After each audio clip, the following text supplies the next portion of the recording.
Today I want to share about garlic. And there are many different types of garlic and an even wider diversity of varieties.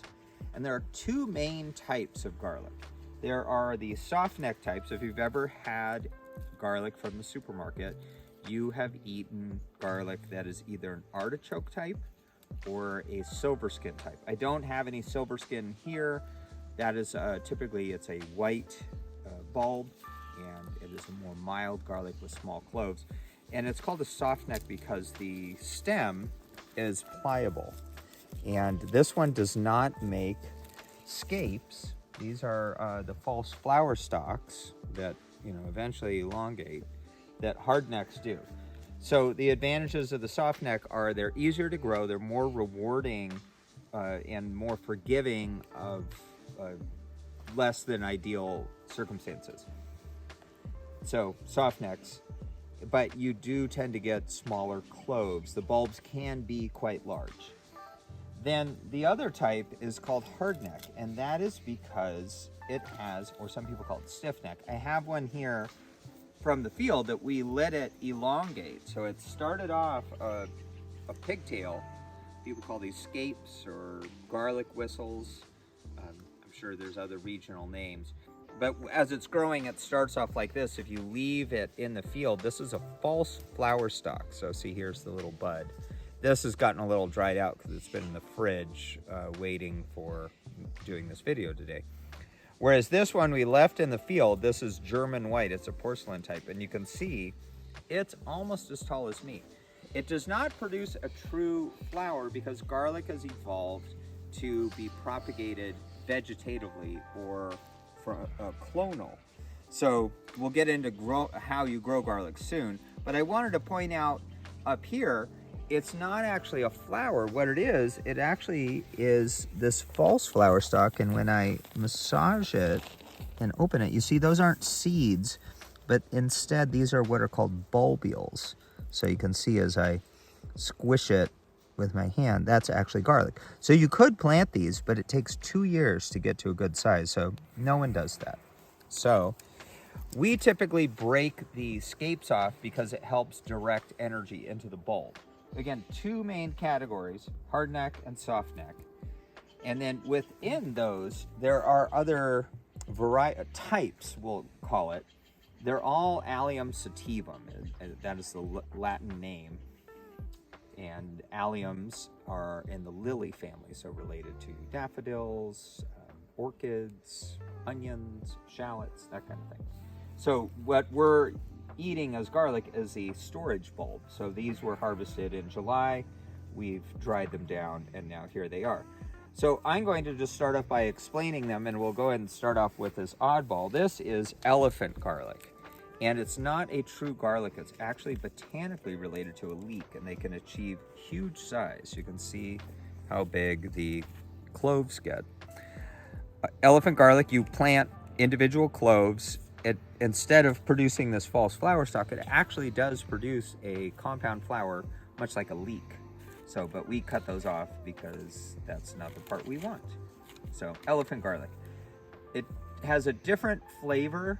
It's garlicky, but you don't get a lot of the medicinal benefits of garlic. So if you really want to grow garlic for the most robust flavor, then elephant garlic is not your jam. So the next type we're going to move along to is this Creole type. So this is a variety called Donostia Red, and you can see the red.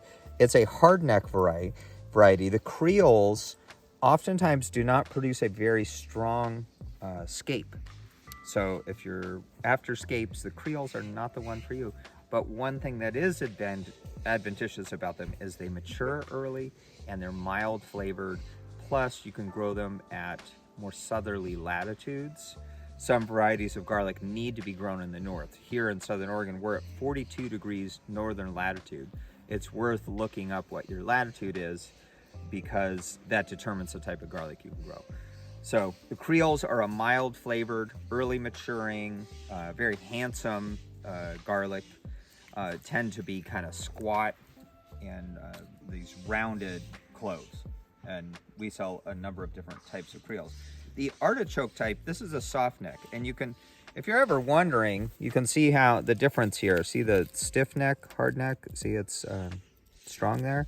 And these soft necks are a bit more pliable. So the artichoke types are a common soft neck. I'd say if you're new to growing garlic, I would recommend starting with this or a silver skin. I'm just going to demonstrate too. One of the things about soft necks is they tend to produce more and smaller cloves. So normally we don't cut garlic this way, but this shows you a bit of a cross section of what it looks like on the inside. So you can see multiple clove layers there on the soft necks. The artichoke types tend to have more mild flavor and keep reasonably well. The soft necks you can braid, the hard necks you cannot. And the reason it's called artichoke is somebody thought somewhere that this looks like an artichoke. So they have an imagination. The purple stripe type is probably the most common hardneck garlic that you'll come across. This is a variety called Chesnock Red. Really beautiful, purple red bulb wrappers. They tend to produce just a single single layer or row of cloves, as opposed to the soft necks that can produce 2 or even 3, and these more elongated cloves rather than squat, and tend to have a really spicy flavor, but they only keep until about January or February, and you cannot braid them. And you can see the stiff neck here that I can't move. So purple stripe, as the name implies. Then we've got a whole bunch of other ones here. I'll start off with this one. This is a glazed type, and perhaps that's referring to the way the cloves look to have this glaze. This is a hard neck, but you can see how it's hollow, so they don't produce as strong of a garlic scape.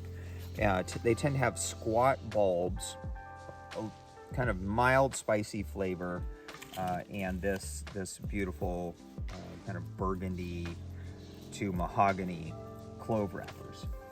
The marbled type, it can have a marbling over the bulb wrappers, similar to the glazed. It's a hard neck, but you can see the hollow there. A single row of cloves, and these short squat cloves. The turban type, this is our earliest garlic. This particular variety, we have 2 of them, Chinese pink and Bangkok, and another one called Basque, actually. Kind of more squat bulbs, really darker purple striping, single clove layer, you can see here. And they are hard neck, but their scapes are not as robust as a porcelain type or the purple stripe type. And a more mild flavor. You can grow these in more southern latitudes. So if you're in Southern California or around the Bay Area of California, these would work for you, turban types. Then we'll move on to the porcelain type. That's what I was demonstrating here, this German white. There's another variety that we sell called Music that's a very popular porcelain type. And that refers to, again, it depends on the growing conditions, but they'll have this just nice white porcelain color. The beauty of these is they produce only, you can see this one here is only 6 cloves, and the cloves are huge. They actually, a lot of people will mistake these for elephant garlic, because look at how big that is. Very strong flavor, very tall plants. Yeah, so it's almost as big as the elephant garlic. And they produce really abundant scapes, big, meaty garlic scapes. They tend to be later maturing, and because they only make so few cloves per bulb, you can see this one, when we get to talking about planting garlic, when you break this apart, you only get 6 plants from this one. Whereas here, let's see how many we have here. I had one that fell out here. So this one here is 1, 2, 3, 4, 5, 6, 7, 8, 9, 10, 11, 12. Twice as many cloves per bulb as the porcelain types. So you can think your multiplication rate is not as high. However, when I'm using this in the kitchen, this is my go-to, because less peeling, for roasted garlic, it is unparalleled. So that one is called German white. Then we move on to the Asiatic types. It's very similar to the purple stripe, a little taller bulb. They produce a nice scape. Similar, really, a lot of coloration on the cloves. Single layer, typically 6 to 8, 8 to 10 cloves per bulb. Very strong flavor. You do not see the hard necks like this in the supermarket pretty much ever, unless you have a little small local market that works with local growers. The last one is a landrace variety. This one's called Zimo Mastara. It's from Uzbekistan, and I failed to mention that garlic actually originated in that Eurasian steppe area between China and all those countries like Kyrgyzstan, Kazakhstan, Turkmenistan, Uzbekistan. So there are many landrace, which basically means farmer variety. It's almost like a wild garlic, but it's similar to a purple stripe, and really producing a scape is a throwback to a more primitive type of garlic. So the more modern types of garlic, the soft necks like the artichokes and the silverskins, do not produce scapes. So it's basically people have selected away from scapes because most people don't use them. But these landrace types produce a really nice scape, strong flavor. This is very spicy. So that's a landrace type Zimo Mastara. So now I'm going to move on to how do you grow garlic. And garlic is